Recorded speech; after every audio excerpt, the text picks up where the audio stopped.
Assalamualaikum dear students. Please take out your EVS part 1 textbook and open page number 98. Today we are continuing our lesson, that is lesson number 19, constituents of food. So let's begin.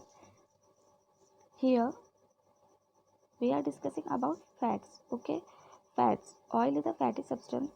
Paper becomes translucent when a fatty substance is applied to it. Paper becomes translucent is a sign of the presence of the fats in the foodstuff kept on it. Oil क्या है? एक fatty substance है. अगर हम paper रखेंगे, वहाँ कोई oily substance को पेपर पे रखेंगे तो वो क्या हो जाएगा? ट्रांसलूसेंट. उसका मतलब वो है कि अगर हम उसके आर पार देखेंगे तो हमें दिखाई नहीं देगा. ठीक है, इससे हम पता लगा सकते हैं कि उसमें फैट्स प्रेजेंट है वो फूड स्टफ में. ओके, अगर हम कोई स्नैक्स लेते हैं और वो पेपर में रख के लाते हैं तो वो क्या हो जाता है? ट्रांसलूसेंट हो जाता है. आपने देखे होंगे कई बार. Fats in our food also provide energy to our body. They give twice as much energy as the carbohydrate. But we include a smaller quantity of these constituents in our diet. Cream, butter, ghee, oil are example of fats. Nuts, meat, egg yolk also contain fats. Fat जो है वो हमें क्या provide करेगा? Energy. लेकिन कितनी energy provide करेगा? Twice, मतलब डबल क्वांटिटी में. जो कार्बोहाइड्रेट से मिलती है उससे डबल क्वांटिटी में हमें फैट से एनर्जी मिलेंगी. ठीक है, लेकिन हमारी बॉडी को फैट्स कैसा चाहिए? एकदम स्मॉल अमाउंट में चाहिए. अभी फैट का सोर्स देखिए. फैट्स हमें कहाँ कहाँ से मिलते हैं? क्रीम से मिलेंगे, बटर, घी, oil, nuts, meat, egg yolk etcetera. इन सभी चीज़ों में क्या प्रेजेंट होता है? फैट्स प्रेजेंट होता है. ओके, अदर कॉन्स्टिट्यूएंट भी प्रेजेंट होते हैं इनमें. Okay, fats we eat stored in our body. If the food is not available for some time, the body can get energy from the stored fats. There is a layer of fat under the skin. It gives shape to the body and like a blanket also prevent a loss of heat from the body. तो fats हमें क्या करते हैं? Energy provide करते हैं. Okay, और fat क्या होते हैं? जो फैट्स होते हैं वो क्या होते हैं? बॉडी में ऑलरेडी स्टोर्ड होते हैं.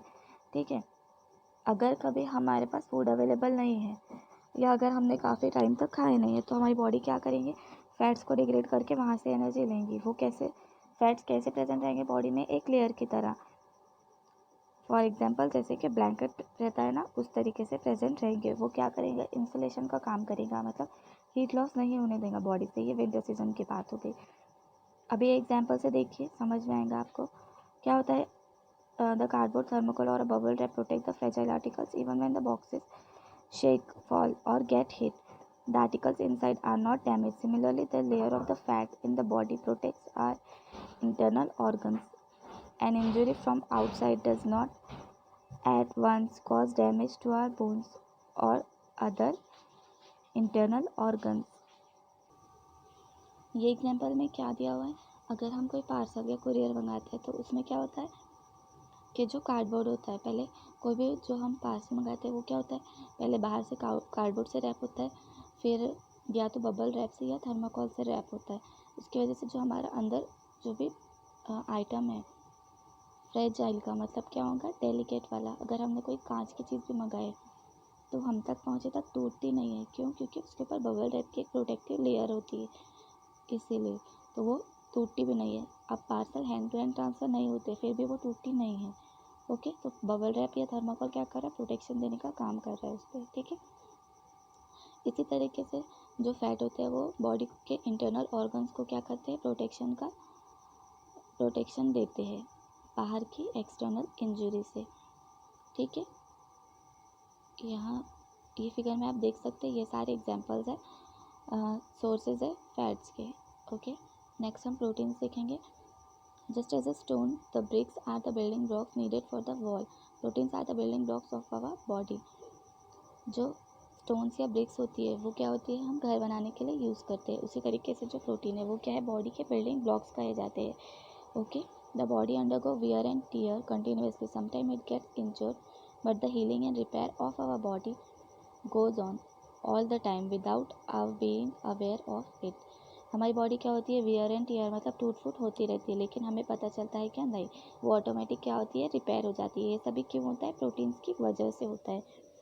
Proteins are necessary for that purpose. Proteins are required in plenty during the growing years of the person's life. Protein इसीलिए हमारी बॉडी को ज़रूरी है, लेकिन प्रोटीन्स की हमें ज़्यादा मात्रा कब चाहिए, जब हम बढ़ती उम्र रहती है हमारी. ओके, ये सभी जो है ये क्या है, मेजर सोर्सेज है प्रोटीन्स के. ओके, यहाँ देखिए, all the different dals, pulses, groundnuts, milk and milk product, yogurt like yogurt, खोया, paneer, eggs, meat and fish are the rich sources of protein. To get the required proteins, our daily diet should include dals, pulses as well as milk and milk products. जो दाल से ground nuts है, मूंगफली के दाने हैं, या milk के जितने भी प्रोडक्ट्स हैं, ये सभी क्या है, काफ़ी अच्छे प्रोटीन का सोर्स है. ठीक है, तो हमें इन सब में से कोई एक हमारे डाइट में इंक्लूड करना चाहिए daily. All our body required carbohydrate, fats, protein in a large proportion. These food constituents are called macronutrients. जो लार्ज क्वांटिटी में हमें जो कॉन्स्टिट्यूएंट्स चाहिए फूड के, तो उन्हें हम क्या कहेंगे, मैक्रोन्यूट्रिएंट्स. मतलब वो हमें कैसे चाहिए, लार्ज अमाउंट में चाहिए, ज़्यादा. उसका एग्जांपल क्या है, कार्बोहाइड्रेट्स, प्रोटीन्स एंड फैट्स है. ये चार्ट में आप देख सकते हैं. ओके, नेक्स्ट हम पढ़ेंगे vitamins and minerals. In addition to the macronutrients, we need certain food constituents in very small quantities. These micronutrients are vitamins and minerals. कुछ न्यूट्रिएंट्स कैसे होते हैं, जो हमें एकदम ट्रेस अमाउंट में चाहिए, उसे हम क्या कहेंगे, माइक्रोन्यूट्रिएंट्स कहेंगे. यहाँ देख सकते हैं माइक्रोन्यूट्रिएंट्स में क्या क्या आएंगे, विटामिन्स एंड मिनरल्स आएंगे. विटामिन्स देखिए, the different vitamins are named using the alphabetical letters. For example, A, B, C, D, E and K are the most important vitamins. Although we need vitamins in very small quantities, a lack of deficiency of any vitamin result in serious disorder. vitamins के जो नाम है वो कैसे दिए गए हैं, alphabets पे से दिए गए हैं. ओके, लेकिन इनके साइंटिफिक नेम डिफरेंट होते हैं. ओके, फॉर एग्जांपल अगर हम विटामिन ए की बात करें तो हम इसे रेटिनोइक एसिड कहते हैं. ओके, विटामिन सी की बात करें तो एस्कॉर्बिक एसिड कहते हैं. ओके, लेकिन आपको ये याद रखने की ज़रूरत अभी नहीं है. अभी आप ABCDE याद रखिए. और अगर कोई डेफिशिएंसी हमारी बॉडी में पेश आई, अगर हमें कोई विटामिन की कमी हुई अगर हमारी बॉडी में, तो हमें क्या होगा, सीरियस डिसऑर्डर्स से गो थ्रू करना पड़ेगा, उसे फेस करना पड़ेगा. अगर विटामिन ए की डेफिशिएंसी हुई तो हमें नाइट ब्लाइंडनेस की प्रॉब्लम हो सकती है. नाइट ब्लाइंडनेस का मतलब होता है कि रात में हमें दिखाई देना बंद हो जाएगा या कम दिखाई देगा. अगर विटामिन डी की डेफिशिएंसी हुई तो बोन्स कैसे हो जाएंगे हमारे, वीक एंड ब्रिटल, उसमें दरार आने लगेंगी. इसीलिए जो विटामिन्स है वो क्या है, बहुत इंपॉर्टेंट पार्ट है हमारे डाइट का. Vitamin gives us ability to resist disease. Vitamin हमें क्या करते हैं, डिजीज़ से रेजिस्टेंस की पावर देते हैं, लड़ने की ताकत देते हैं. मिनरल्स देखिए, for minerals like iron, calcium, sodium, potassium are the examples of minerals that are essential for the body. They are needed in very small quantities, but they have an important part to play in all the necessary functions of the body.